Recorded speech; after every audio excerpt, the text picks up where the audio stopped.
Nah, di atas kita ini banyak sekali lubang-lubang seperti sumur terbalik. Sampai di sini kira-kira ada yang tahu nggak lubang-lubang ini kenapa? Kayaknya ini bisa sampai besok saya Mas.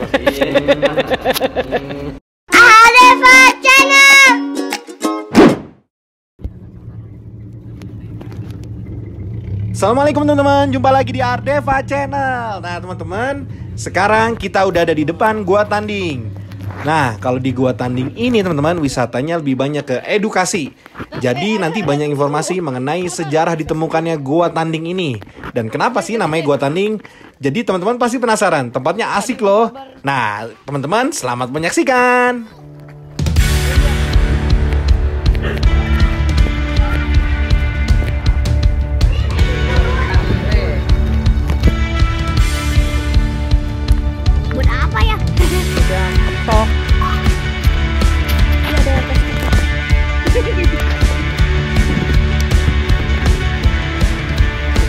Let's go. Let's go.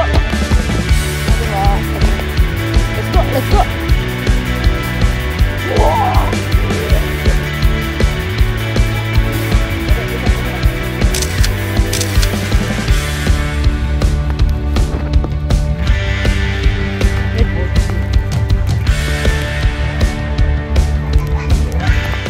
Ini merupakan pusat wisata edukasi pengukuran bawah tanah menggunakan perahu karet. Nanti panjangnya akan kita tempuh itu 450 meter dan itu kita tempuh 2 kali karena cuma 1 mulut kayak ini. Jadi antara pintu start sama finishnya itu sama, kita akan kembali ke sini lagi dan total perjalanan kita 900 meter. Kemudian untuk kedalaman air mulai dari 1 hingga yang paling dalam itu 9 meter. Masih aman, kita tinggal duduk di atas perahu, kita bisa dilengkapi oleh rompis lapis seperti itu. Dan di sini yang terpenting adalah peraturan ketika wisatawan aktivitas di dalam gua, kita dilarang membawa benda beracun. Nanti takutnya kalau misalkan jatuh air kita bisa ambilnya ya. Dan di sini kita hanya bertanggung jawab sepenuhnya atas keselamatan dan kenyamanan wisatawan. Nanti dayungnya diizinkan, tapi kita pas pulangnya aja ya. Pas berangkatnya kita nggak perlu dayung. Baik, sebelum mulai aktivitas wajib kita berdoa terlebih dahulu agar supaya selama aktivitas di dalam gua ini kita selalu diberikan. Amin. Berdoa menurut agama dan keyakinan kita masing-masing. Duduknya, nah adik naik. Lu pinter. Nah, kayak gitu sih. Jalan gimana? Tunggu, tenang aja. Standing rasanya. Kirain anak standing. Iyalah. Wow. Yeay. Tapi yang ini, tapi yang namanya vertikal. Enggak, dayungnya nanti Om. dayungnya pas pulang katanya. Adek. Yeay. Di dalam gua naik perahu. Ini air. Iya, bawahnya air. Dari gua Pindul juga ya. Betul, Mas. Pindul, Ya. Sungai Oyo kayak gitu. Baik, yang terakhir. Ya. Baik, kita mulai aja ya. Ya. Sambil jalan, sambil kita jelasin mengenai sejarah juga apa saja yang ada di dalam Gua Tanding ini. Teman airnya mulai dari 1 hingga yang paling dalam 9 meter dan tepat di bawah kita kedalamannya sudah sampai mencapai 2 meter di sini. Dan kemudian yang ditampilkan di Gua Tanding seperti yang ada di samping sebelah kiri kita, inilah yang kemudian disebut dengan batu stalaktit, yaitu jenis batu yang mana dia tumbuh dari atas ke bawah. Kemudian kalau kita lihat dari bentuknya yang bulat-bulat ini menandakan bahwa pertumbuhan batu ini terhambat. Dan untuk pertumbuhan batu yang terhambat ini per mili dia membutuhkan waktu 9 tahun. Per mili. Iya. Jadi meskipun kecil ukurannya, umurnya di sini udah ribuan tahun ya. Nah kemudian di samping sebelah kanan kita tempat di fokus center saya ini yang juga disebut dengan batu kolom. Batu kolom itu bertemunya antara batu stalaktit yang dia tumbuh dari atas ke bawah dan batu stalagmit yang tumbuh dari bawah ke atas menyambung menjadi satu. Disebut dengan batu kolom ataupun batu pilar. Nah ini kalau kemudian wisatawan menginginkan turun dari perahu, mereka naik kemudian lompat dari ini. Di tempat gelap begini. Mau di video ini gimana? Namun sebenarnya nama Gua Tanding itu jauh dari arti kata yang sebenarnya. Jadi gua tanding itu zaman dulunya ditemukan tanpa sengaja gara-gara orang menggali sumur. Sumur itu digali pada tahun 1997, digali secara manual. Kemudian sampai di kedalaman 16 meter, alat yang digunakan berupa ligis itu lepas dari genggamannya langsung jatuh ke bawah. Ternyata orang tersebut tidak menemukan mata air, itu menemukan rongga gua yang di bawahnya itu mengalir aliran sungai bawah tanah. Kemudian nama gua tanding itu sendiri diambil dari nama penemu sekaligus pemilik sumur itu. Maka gua ini dinamakan dengan gua tanding. Oke, di samping sebelah kiri kita di situ ada sebuah batu atau bisa dikatakan dengan pulau. Nanti di sepanjang 450 meter kita akan melewati 3 pulau besar seperti ini. Ini merupakan pulau yang pertama, sekaligus ini merupakan proses terbentuknya rongga gua. Yang mana batu yang ada di bawah kita ini nampak di permukaan air di jutaan tahun yang lalu dia menempel tepat di atasnya di sini. Jadi batu itu merupakan yang kemudian disebut dengan crack. Crack itu lepasnya batu dari lapisan atasnya. Dia runtuh. Seperti itu.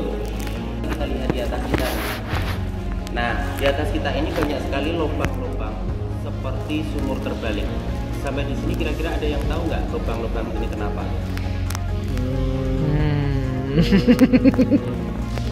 Ini bisa sampai besok saya mas. Jadi ada dua yang lubang-lubang ini. Zaman dulunya di daerah Bukit Yogyakarta ini sebelum ada peradaban manusia, jauh di jutaan tahun yang lalu merupakan dasar laut dangkal. Dulunya itu lautan. Dengan otomatis zaman dulunya rongga gua ini penuh dengan air laut. Kemudian lubang-lubang di atas kita seperti sumur terbalik, dia terkikis karena pusaran-pusaran air. Pusaran air yang terjadi lama sehingga mengikis atap gua di atas kita.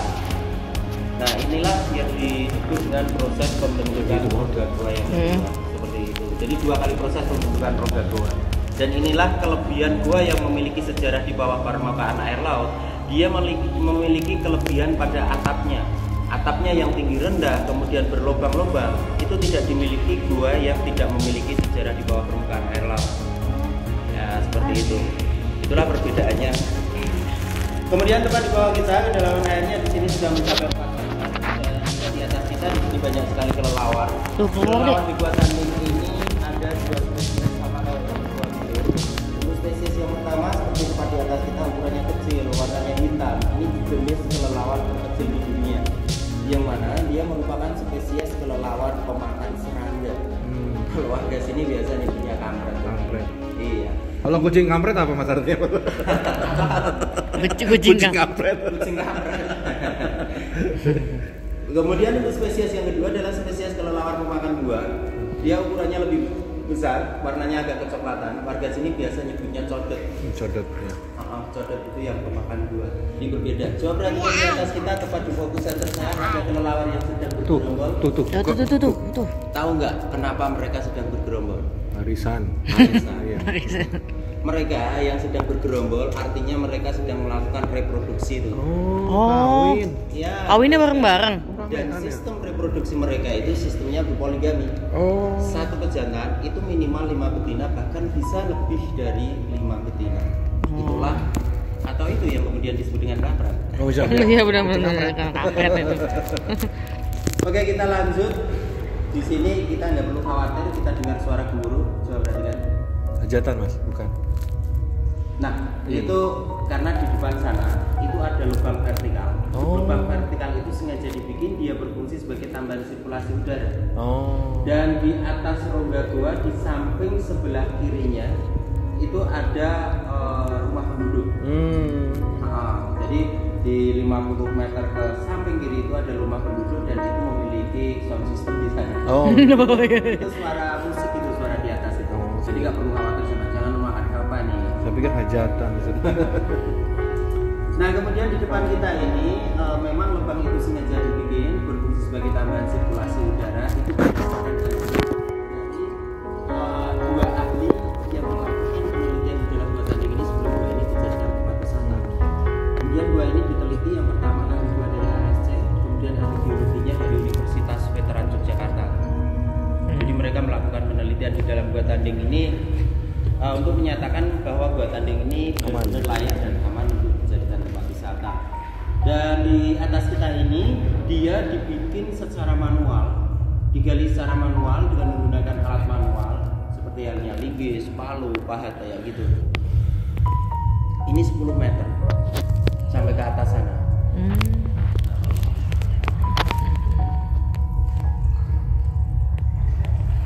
Oh, dalam. Nah, ini bikinannya, Kak. Iya, ini yang dibikin. Yang dibikin tadi. Oh, Tuh. iya, jauh. Jauh banget ternyata. Tuh musik.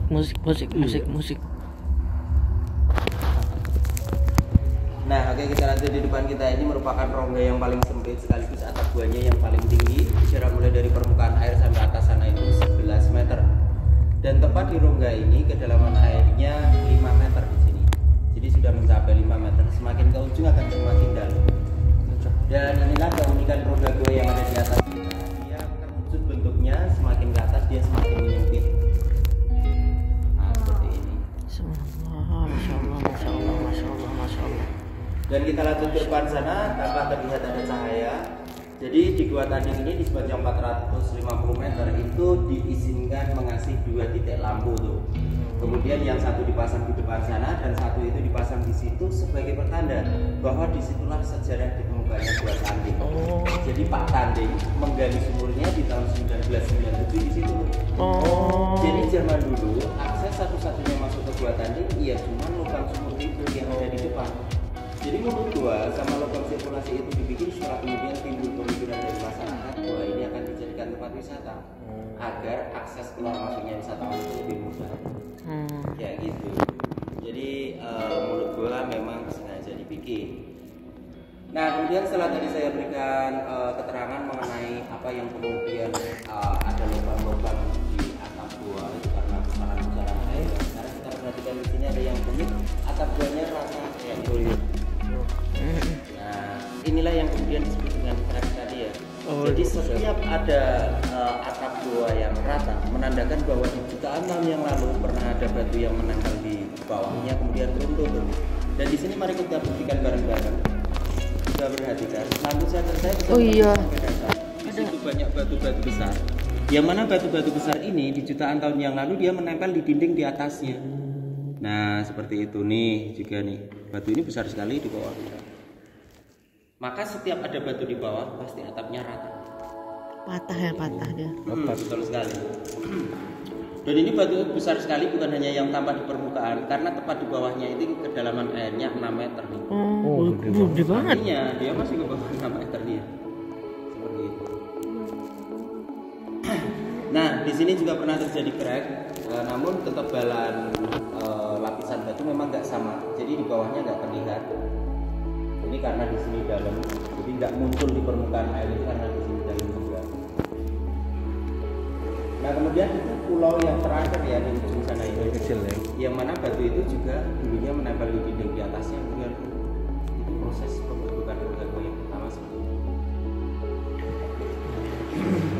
Nah itu luar biasa, cahaya lampu itu memang sengaja dikasih dan kemudian sumber energi yang batang itu.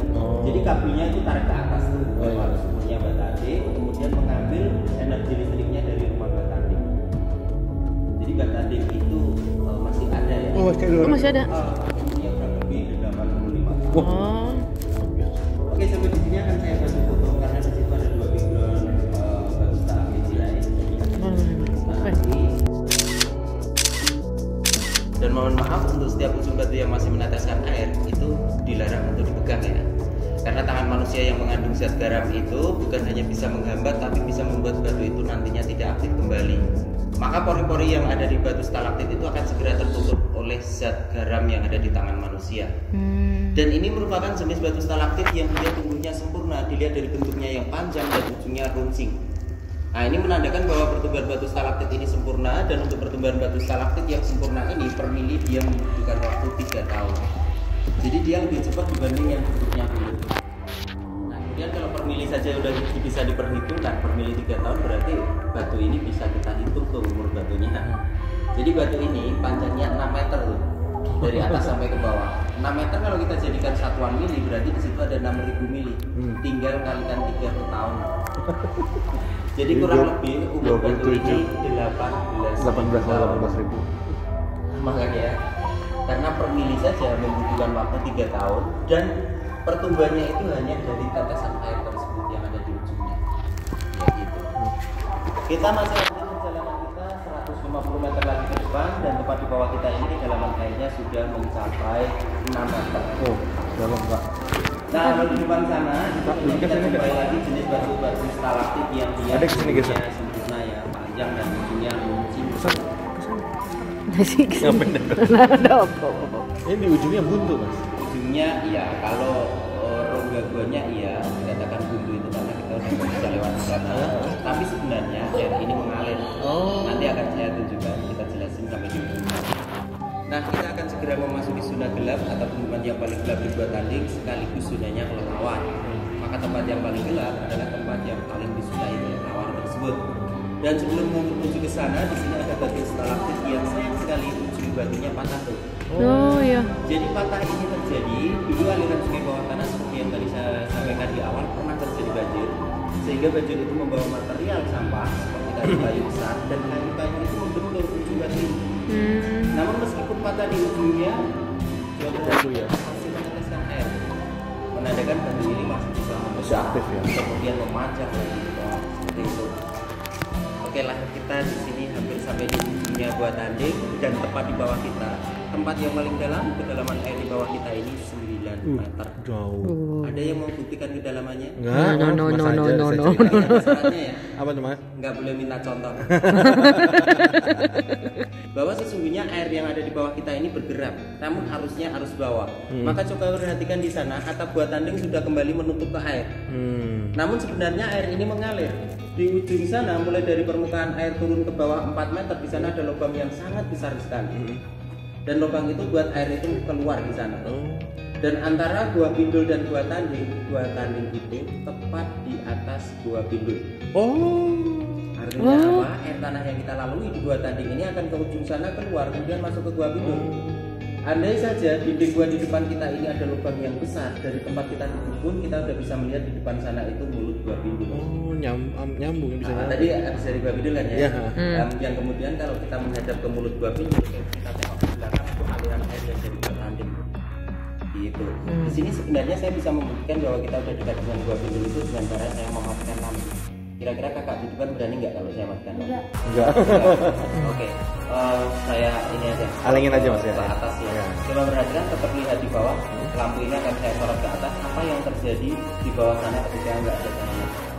Oh iya, ada cahaya, Kak. Oh iya. Ada cahaya tuh Kak di ujung Kak. Di ujung, di air. Lihat. Tuh di ujung. Warna hijau di bawah. Di ujung air. Warna hijau yang ada di bawah itu merupakan hasil dari bias sinar matahari yang menembus dari Gua Pindul di sana. Jadi antara Gua Pindul sama Gua Tanding udah deket. Namun meskipun deket, itu kalau kemudian kita berenang, menyelam, itu kita nggak akan sampai tanpa alat Menyelam ya. Ya, betul. Alat profesional. Itu masih 20 meter dan dulu saya katakan seperti itu karena para peneliti yang dari ahli gua dari ASC itu dia menyelam setarnya di sini, finishnya di depan mulut Gua Pindul. Nah, gitu. Itulah yang kemudian sebenarnya antara Gua Pindul sama Gua Tanding itu zaman dulunya merupakan satu rongga gua. Yang mana dulu pernah terjadi aktivitas geologi mengakibatkan atap di bawah Gua Tanding ini runtuh. Maka terpisahlah antara Gua Tanding dan Gua Pindul. Maka ketika tadi udah sampai ke Gua Pindul, coba perhatikan dan diingat-ingat di depan Gua Pindul itu banyak batu-batu besar. Yang mana batu-batu besar itu sisa runtuhan atapnya. Tapi itu ketika masih di bawah permukaan air laut ya. Jadi tempat kita berada ini, Gunung Kidul Yogyakarta itu zaman dulunya di jutaan tahun yang lalu itu berada di bawah permukaan air laut. Maka disebut dengan Gunung Kidul itu ketika kita masuk ke kawasan Gunung Kidul itu ada tulisan selamat datang di kawasan Geopark Gunung Sewu. Kawasan Geopark Gunung Sewu itu merupakan bentang kawasan khas mulai dari Gunung Kidul sampai dengan daerah Pacitan. Itu dia memiliki sejarah dulunya merupakan dasar laut dangkal. Ya gitu. Oke, kita udah sampai di ujungnya dan kita tinggal balik aja. Yuk, boleh sambil ngobrol, boleh kalau misalkan ada pertanyaan, ada yang kurang jelas boleh ditanyakan di sini. Nah teman-teman, itu dia tadi petualangan kita di Goa Tanding. Wah, tempatnya seru ya teman-teman. Teman-teman harus nyoba di sini, bisa nambah pengetahuan. Nah teman-teman, kita sih udah ngerasa seneng banget ya keliling-keliling di daerah Gunung Kidul ini. Termasuk di cavingnya ini, terutama nih anak-anak karena ada main airnya, ada naik perahunya. Nah seru, teman-teman boleh coba ya kesini kapan-kapan ya. Nah, segitu dulu videonya teman-teman. Terima kasih sudah menyaksikan. Jangan lupa di like, di komen, di share, dan juga di subscribe. Sampai jumpa lagi di video kita berikutnya. Dadah!